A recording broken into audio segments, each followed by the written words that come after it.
The climate funding deadlock is still just that, a deadlock. Like its predecessors, Sharm El-Sheikh and Dubai, Baku didn't unlock the cash. In the end, COP29 in Azerbaijan just made another pledge, a $300 billion annual kitty for poorer countries fighting climate aftershocks. Delegates from Africa, the world's least polluter and worst hit, returned home disappointed again.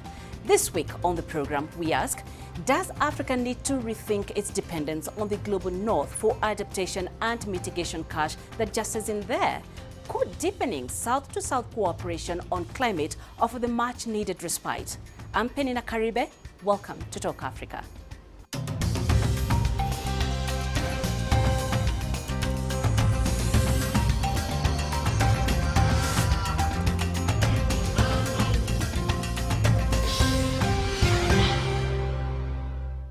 The Tanzanian government says climate change is costing the nation between 2 to 3% of its gross domestic product. The United Nations says Africa receives only about 2% of the total global climate finance.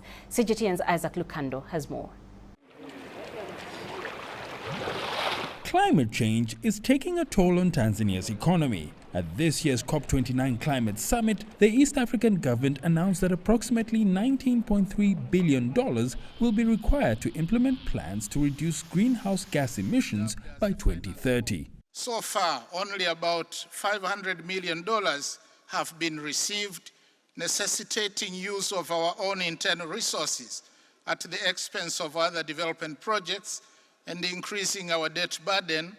And this scenario is now the order of the day across Africa. According to the International Monetary Fund, Tanzania is the 45th most vulnerable country to climate change out of 182 nations assessed. However, data from the Organization for Economic Cooperation and Development reveals that while climate finance to Africa grew by about 24% annually between 2011 and 2021, its distribution among African sub-regions has been uneven.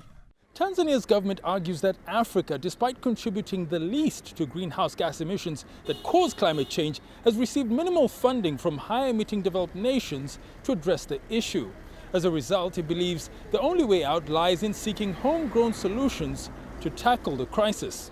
One of the solutions the government is advocating is promoting clean cooking solutions in the country and across the African continent. Central to Tanzania's own commitment is delivering on our recent launched 10-year Clean Cooking National Strategy, which aims to ensure that 80% of Tanzanians use clean cooking solutions by the year 2034.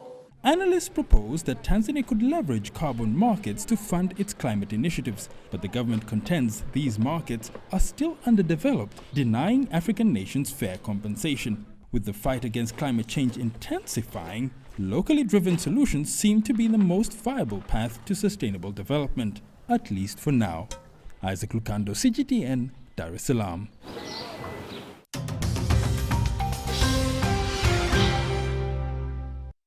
We have a lot to discuss, so let's now bring in our panel of experts. Joining me here in studio is Fathel Kabub, Senior Advisor with PowerShift Africa. In Cape Town, we have Tando Lukuko, the Coordinator of the South African Climate Action Network. And in London, via Zoom, is Isabel Hilton, the founder of China Dialogue. A warm welcome to you all, and thank you for joining our discussion. Now, I'll start with you, Fathel. What were the key highlights, sticking points, and controversies at this year's COP29 in Baku? Well, as you know, COP29 in Baku was supposed to be the climate finance COP. And our governments from the Global South went in with a reasonable, modest request to cover the basics of climate adaptation and climate action. And that was $1.3 trillion request. We spent 2 weeks of negotiations without seeing a single number offered by the Global North. So instead of coming in with a number on day one that we can use to start the negotiations and to have negotiations in good faith, face to face, we waited until the very last day of the COP and then finally got the $250 billion offer from the Global North, which was immediately rejected as a joke by the Global South, by the G77, the Africa Group of Negotiators, and everybody said this is not even a joke, this is an insult. And we ended up essentially with a last-minute push by the Global North to force an agreement that was objected to by India, by Nigeria, by Malawi, by so many other countries, and forced this agreement over $300 billion that will be delivered in 2035, and it's $300 billion of low-quality finance. So to put things in context, $300 billion delivered in 2035. If you convert that in today's money, that will be $175 billion. And to put that number side by side with how much Africa is paying in debt service in 2024 alone, we're paying $163 billion in debt service in 1 year alone. So just this 1 year alone will wipe out essentially whatever this thing we call climate finance that came out of COP29. And then finally you have the quality of this climate finance. From an African perspective, we wanted high quality transformative climate finance because for us it's development finance, and that should have come in 3 categories. Number 1, cancellation of all climate related debts that many of our countries have accumulated because of the intensifying climate events that we're experiencing. Number 2, grants, not loans and further economic entrapment. And most importantly, number 3, transfer and sharing of life-saving technologies to allow us to manufacture and deploy the building blocks of climate resilience and adaptation, starting with the renewable energy infrastructure, clean transportation infrastructure, clean cooking infrastructure. All of this is real green transformative industrialization that also happens to be the kind of climate action we want. So if you assess what happened in Baku, you realize that this is a failure, that we didn't get the quantum that we wanted, we didn't get the quality of climate finance, and we ended up with the same kind of false solutions and dangerous distractions that the global north is imposing on the rest of the world year after year. What about you, Isabel? What stood out for you as the key highlights, the sticking points and even controversies?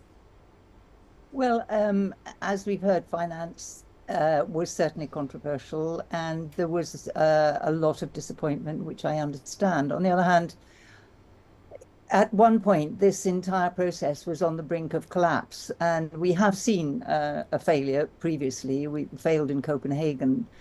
It took some time to get back on track after Copenhagen, and that only really happened because the United States and China were working together to reach a deal in Paris. We are in a geopolitical moment when all multilateral action is extremely difficult, and I think that the whole climate process is struggling against that. So the choice became, you know, is there going to be a deal on which there is some possibility of building, disappointing though it is, and I absolutely understand the disappointment, or is there going to be no deal? And whatever the shortcomings of the UNFCCC and the whole COP process, and they are many, and that was certainly vocalized this time round in Baku, it is the only thing we have in which everybody is included. Now, that's not to say that it's the only place where climate conversations and climate action can take place, but it is the only place where every country, from the smallest and the poorest to the richest, at least as long as the United States stays in, are talking. And I think without that, I can see a fragmentation of the whole process, which would work to the detriment of those smaller, poorer countries. So it's inadequate, it's too slow, but it's still necessary. There's a lot of pushback in liberal democracies, parties of the right who are hostile to the whole process of climate change are gaining strength and gaining ground. So we should celebrate the fact that we got to a deal, and we should now work on how we transform that deal into something that more closely meets the needs of Africa. Okay, Tando, let me come to you. What issues did Africa take to Baku, and did the continent speak as one? Yes, so the two main issues was this one on NCQG, or the money, effectively, and the other one was on Article 6, which basically speaks to carbon markets. So just to also explain a little bit, Africa typically operates at the COP space as a bloc, what's called the Africa Group of Negotiators. And so that would represent all of the 54 states, and then the negotiators from the respective states would sit in that coordination bloc so that they could agree on what kinds of issues they're wanting to move and progress within what's called the negotiating room, as it were. The other block that also many African states falls into was called the LDCs, or least developed countries. That's also where many African states negotiate in. And together, those two blocks cover the entire continent. And then the third block is what's called the Group of 77 plus China. So once these two blocks, the AGN and LDC, have coordinated and have agreed on what their positions are, they will take that to the Group of 77 plus China, which is effectively 77 countries plus China. And then in there, we'll try to push for Africa's positions.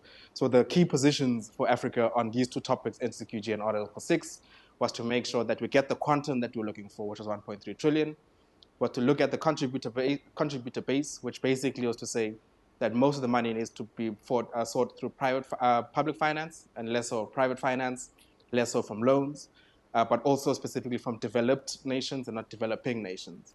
And then on Article 6, it was effectively to get the rule books agreed upon for how trading might happen between countries and how it might happen with market players. Specifically on Article 6, the key thing here is, if you recall, in Kenya last year, there was the ACS, Africa Climate Summit, which is effectively rolled out the carbon market for the continent. And so it's something which is quite a key political tool for the continent to do. And so those two points, NCQG and Article 6, were the two key things that the African nations were looking for as they were going into COP. And so in that respect, yes, they did operate as one. If I may just follow up, Fadel, before I come to Isabel, if I may just follow up on something that you said. You said this was a COP on finance. I have seen some people argue that perhaps the reason why there wasn't really a commitment on the 1.3 trillion that had been suggested by the Global South was because the delegates that were there, the government representatives that were there, were environment ministers. They didn't have the finance ministers that were primarily supposed to have handled this issue. Do you think that could have contributed to this figure being how it was delivered in the end? Now, when it comes to the global north countries, it's true that they send their climate envoys or environmental ministers, but this is, at the end of the day, this COP meeting was not about climate finance. It was not even about climate. It was about an economic and geopolitical hierarchy that was not meant to be disrupted. Because if we really get the kind of transformative climate finance that we're talking about to truly unleash the full renewable energy potential of the African continent, the way we've described it today, then we're essentially escaping the bottom of the global hierarchy, economically speaking and geopolitically speaking. And that is not something that a lot of people in the global north perceive as an opportunity. They perceive it as a threat, as a risk to be managed. So that's why we never get the kind of quality transformative finance that we're talking about, or the sharing of life-saving technologies to allow us to unleash the renewable energy potential that we have in Africa. So the fact that they sent environment ministers doesn't mean that the rest of their cabinets are not fully aware of what these climate negotiations are about. Isabel, this $1.3 trillion had actually been asked for 3 years back by the Global South. The irony is that nearly every country gathered in Baku did acknowledge that climate finance for the developing world was good for the whole planet. Question is, why are developed countries unwilling to pay it? To introduce a measure of reality in this conversation, this is 3 times the previous commitment, so it isn't nothing. And it's being asked for at a time when all European countries are having to double their defense budgets because there's a war in Europe provoked by Russia. This is putting a strain on national budgets. It's putting a strain on national politics. And for countries to deliver on the expectations of the Global South is a big political ask at a moment when politics are very fragile. And I have to say that were certainly all European countries immediately to sign a check, those governments would fall tomorrow and they would be replaced by governments that do not support climate action at all. Look what's happened in the United States. So I absolutely sympathize with the disappointment, but I think that simply to state that this is a conspiracy of the global north to keep the global south down is misreading the situation that we're in. We've already seen major adjustments of global economies over the past 20 years. We are seeing important stresses in the global north. Tando, let me come to you, because prior to this $300 billion, we had $100 billion annually that was set in 2009, and the developed countries struggled with this money. They only just finished paying it in 2022. The UN chief said that climate finance is not charity, it's an investment. Explain to our viewers what the UN chief means when he says climate finance is not charity, it's an investment, A, and B, what happens if this promised $300 billion doesn't get paid? Effectively, this money is supposed to support the rebuilding of an economy in some parts, or rebuilding of infrastructure particularly, right? We can imagine after cyclones, after natural disasters have rolled through a particular country or region, that country or region needs to be able to rebuild. And so obviously the cost of that rebuilding is not going to come in the form of charity, right? Typically it comes in the form of loans.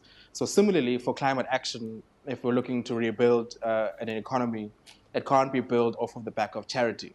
Their argument is that it has to be built off of investments made by private sector or public sector, and there has to be a particular return on investment. What that return on investment is, we're not really sure, but certainly there has to be one, because it incentivizes greater investment, right? Because there's a return that one can expect. If the entire global south, or specifically the African continent, is dependent on $1.3 trillion to be able to rebuild the respective economies, effectively 300 billion means we have now got a smaller pot of money to be able to do the same level of work, if not a similar level of work. And so what it means is, if that money then is not paid for in regions like Southern Africa, Eastern Africa, Western Africa, right, where most of these countries don't have a very strong domestic resource base, the money that they would be expecting from international markets to help support rebuilding is not going to be made available. Therefore, countries like Malawi specifically might not be able to rebuild its economy after a disaster happens. And so we can't really afford a position wherein that money is not transferred, as minimal as it is. It has to be paid so that it can, at the very least, support domestic resources that might happen in any national fiscus. So that's really what it means, is that it's an investment in the sense that it has to yield some kind of return, right? Particularly for the infrastructure development it's intended to support. But also because there's no resource base domestically in many of these countries, you then have to incentivize a person to give their money to countries that don't really have a very strong investor base themselves. And so it's in light of those two things, I think, that Antonio Gutierrez mentions what it is, that it's not charity, it's an investment. All right, and on that note, let's take a short break, and when we return, we will explore how Africa can chart its own climate path, from local solutions to South-to-South partnerships. What's next for the continent in tackling the climate crisis? Stay with us.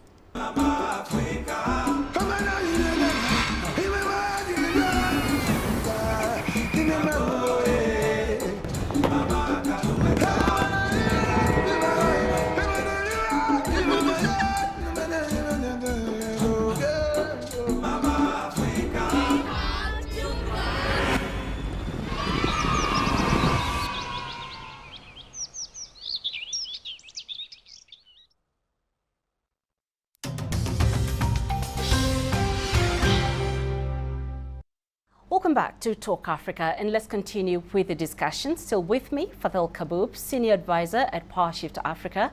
We have Tando Lukuko, the Coordinator of the South African Climate Action Network, and Isabel Hilton, Founder of China Dialogue. All right, so Fadel, let me come to you. Africa has 60% of the world's best solar potential, but just over 1% of installed capacity. 9 million additional jobs could be created in the energy sector by 2030 through an African transition to renewable energy. And this, of course, creates up to 5 times more jobs than fossil fuels. So it's not just solar. We have critical minerals used to produce renewable energy. Question is, how can Africa tap into these significant resources? Well, just to add to the numbers that you laid out here, according to IRENA, the International Renewable Energy Agency, Africa can produce 1,000 times its anticipated energy needs by 2040 with existing renewables technologies, and completely replace all the continent's fossil fuel exports. So this is technically within reach. Yet we attract less than 2% of global financing that goes towards renewables. And most of the investment in renewables that we see on the continent is either to produce green electricity to be exported to Europe, or to produce green hydrogen to be exported to Europe, or to produce green products assembled with green electricity on the continent, but those products will be consumed somewhere else on the planet. So not to put in place the building blocks of development and prosperity. And the reason why earlier I mentioned that this is about geopolitics, this is about power, is because if you unleash Africa's potential to produce 1,000 times our anticipated energy needs, then it's as if you've taken OPEC, the OPEC countries, with their economic weight, with their weight in the energy system and the geopolitical system, and multiply that by 1,000 times. That's Africa's potential in terms of an energy powerhouse, an industrial powerhouse, and a geopolitical heavyweight. That is the risk that is perceived by others. That is the threat that is being perceived by others, which is why we don't get the financing and we don't get access to the manufacturing technology to unleash this potential.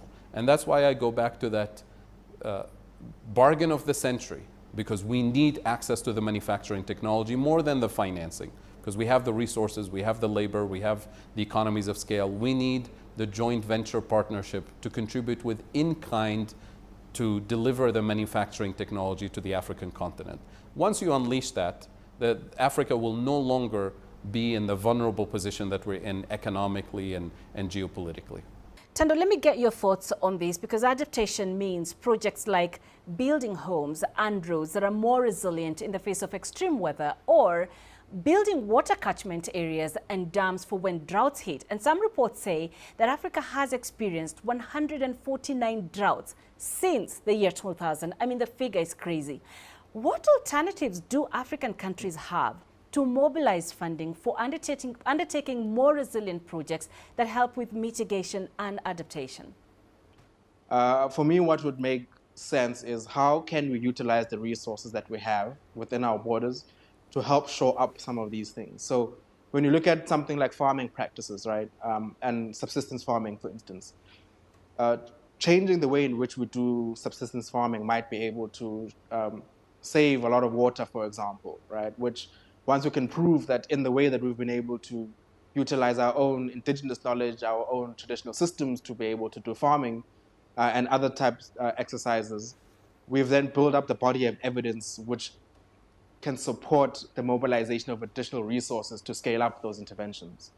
Further too, I think there's the untapped resource that we have is the diaspora in this continent, right? Because many African colleagues are sitting in various parts of the world with the necessary skill sets that can help us think of solutions that are almost domestic in their initiation or thinking that could help support the continent to be able to do what we needed to do. Because I think the challenge is once we want to look at outside help, then the outside help will come with the conditions from outside, right? Whereas if you've got inside help, you can determine much more clearly the nature of the help that you need, the parameters of that help, the conditions under which you're willing to accept it. And for me, that's, I think, is one of the key things. And so it's really about the kinds of practices that we have, the ability for us to document those and then to share those publicly. And then through doing that, we might be able to then generate the necessary investments, because people are going to be seeing new investment opportunities in new technologies, or at least new ways of doing things that can support specifically what it is that we need as a region and as a continent. Isabel, there is a school of thought that with the right support, with the right investments and policies, Africa could become a driver of climate solutions, and not just for itself, but for the whole world, given the resources it has.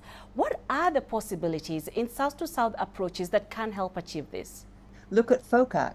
Every 4 years, I believe, African leaders and African ministers of all varieties assemble together in Beijing to talk about investment and development. And surely, isn't that the place where great deals could be struck? You know, Africa is full of potential. Africa, as we've discussed, this could be Africa's moment. And Africa has a great partner in China, which has the technologies, which has the finance. It's the second biggest economy in the world, and it's been busy investing around the world since 2013. It seems to me rather, an open door at that point. So, Fadel, unfortunately, this is where we are. No proper funding forthcoming from the global north.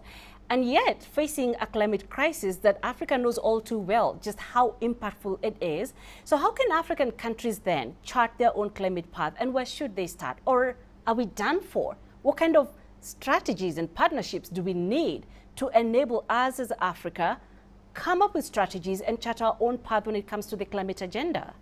It's a big mistake to think of this as just a climate agenda, because from an African perspective, this is a development and transformation agenda, because simultaneously the kinds of policies that we need to put in place to address the climate challenge on the adaptation front, such as in strategic investments in food sovereignty and agroecology, strategic investments in renewable energy production for the 600 million people who have no access to electricity as we speak, and strategic investments in green, transformative, high value-added industrial policies at the continental level to put in place the renewable energy, clean cooking, clean transportation infrastructure.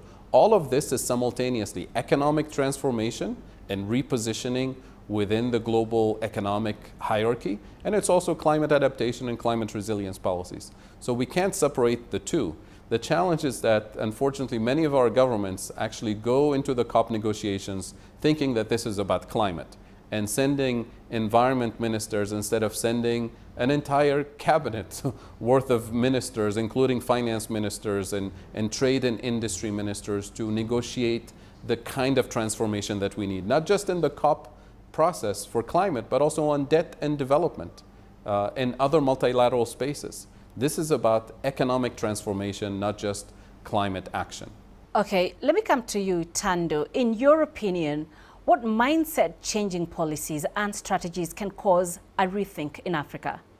I think the biggest mind shift change would have to be looking inwardly, right? And again, this idea of looking within the continental borders. I think just from a resource base and natural resource endowment, we've got pretty much all the mineral resourcing that we could need. When you look at intellectual capacity, both within the continent and also within the diaspora, we've got quite a bit of that as well. So for me, it would be a combination of those two things. To what extent can we combine the thinking capacity of those in the continent and those outside of the continent, together with the ingenuity and the resilience that I think we've seen happen in many parts of the nation, and then figure out a way to convert that into text. Because once you can convert that into text, it allows us to be able to share these ideas far more freely. And then once you can share those ideas far more freely, you will then generate the necessary groundswell for investment and other opportunities for people to support those ideas. So I think it's looking inwardly in terms of what is it that we could organically do ourselves. So if you look at comparatively what's happening in Asia, what's happening in Europe, what's happening in the US, all of those markets have got sufficient resource capacity to be able to look within themselves for solutions. And then whatever they can't do internally, then they look outward. And for us, we apply a different methodology. We look outwards first, and then when we can't get anything outwards, then we want to look inward. And by that stage, you're going to see things differently because you've already taken the views of external parties as opposed to taking full advantage of the ideas that you have domestically and then exporting those outward. Okay, as we wrap up, Isabel, from the outside looking inwards into Africa, where do you see the opportunities existing for the continent, and how can it leverage on those opportunities? Africa has, fantastic resources for the age of electricity. It has some countries that have made more progress than others. If you look at the Africa Climate Change Adaptation Performance Index, it rates South Africa highly, it rates Morocco highly. There are lessons to learn, I'm sure. Every country in terms of adaptation is different, but in terms of resources. But the kind of cooperation that we've been talking about is absolutely the way forward. And, I continue to believe that Africa has a fantastic future. You have talented people, there's a young population and enormous resources. So I very much hope that can come about. All right, thank you very much for that. And that's all we have time for on this edition of Talk Africa. A very big thank you to our guests, Fadel Kaboub, the Senior Advisor at PowerShift Africa, Tando Lukuko, the Coordinator of the South African Climate Action Network, and Isabel Hilton, Founder of China Dialogue.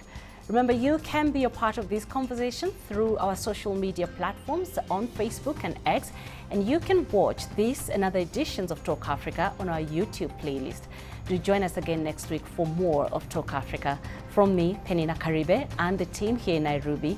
Until next time, Goodbye.